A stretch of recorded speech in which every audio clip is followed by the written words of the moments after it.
Hello friends, you are watching Mathematics channel number Collage. हा प्रश्न differential इक्वेशन्सवर आहे.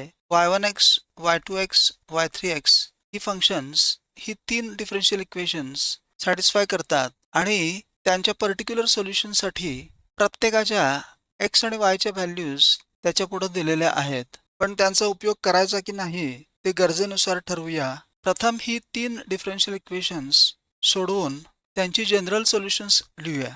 पहिलं equation dy1/dx equals sin square x y1 variable separate करून लिहूया. dy1/y1 equals sin square x साठी लिहूया 1 - cos 2x/2 dx. आता इंटिग्रेट करूया. ln y1 equals x/2 minus sin 2x/4 plus c1. हे एक्सपोनेन्शियल फॉर्म मध्ये लिहिता येईल. y1 equals e power x/2 minus sin 2x/4 plus c1. दुसरं डिफरन्शियल इक्वेशन सोडवूया. dy2/dx equals cos square x into y2 variable separate करूया. dy2/y2 equals cos square x साठी लिहूया 1 plus cos 2x/2 dx. आता integrate करूया. ln y2 equals x/2 plus sin 2x/4 plus c2.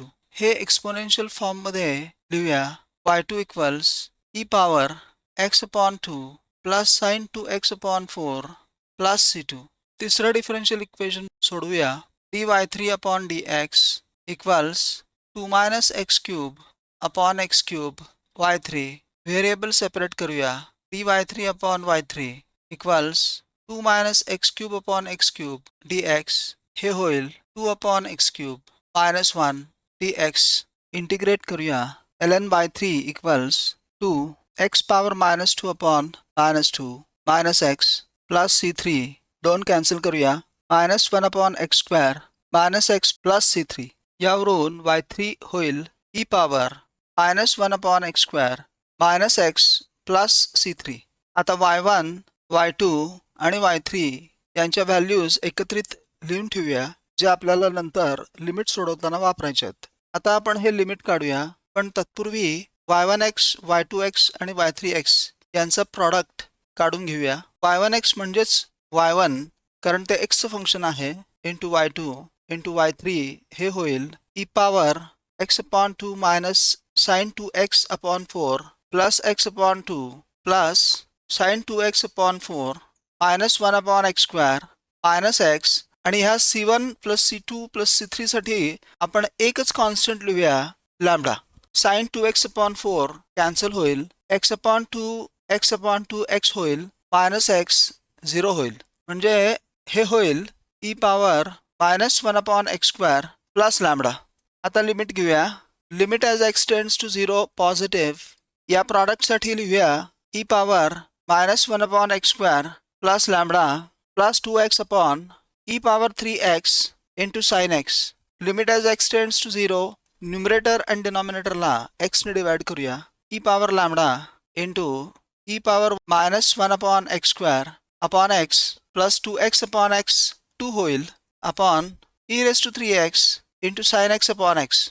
आता इथं x जेव्हा 0ला approach होईल त्यावेळेला e पॉवर 3x 1 होईल. sin x अपॉन x 1 होईल. e⁻⁻1/x 0ला अप्रोच होईल आणि 1/x हे इन्फिनिटीला अप्रोच होईल. आता लक्षात घ्या, जेव्हा x 0ला अप्रोच होईल तेव्हा हे एक्सपोनेन्शियल फंक्शन स्पीडने या 0ला अप्रोच होईल. हा x इन्फिनिटीला अप्रोच होण्यापूर्वीच. त्यामुळं याचे लिमिट सुद्धा 0ला अप्रोच होईल. e पॉवर लॅम्बडा इंटू 0 हे पण 0 होईल आणि शेवटी राहील हा 2. त्यामुळं हे लिमिट शेवटी 2 येईल. तेव्हा इथं आन्सर लिहूया 2. या लिमिटला सोपं करण्यासाठी अजून एक करता येईल. 1/x साठी आपण t मानूया.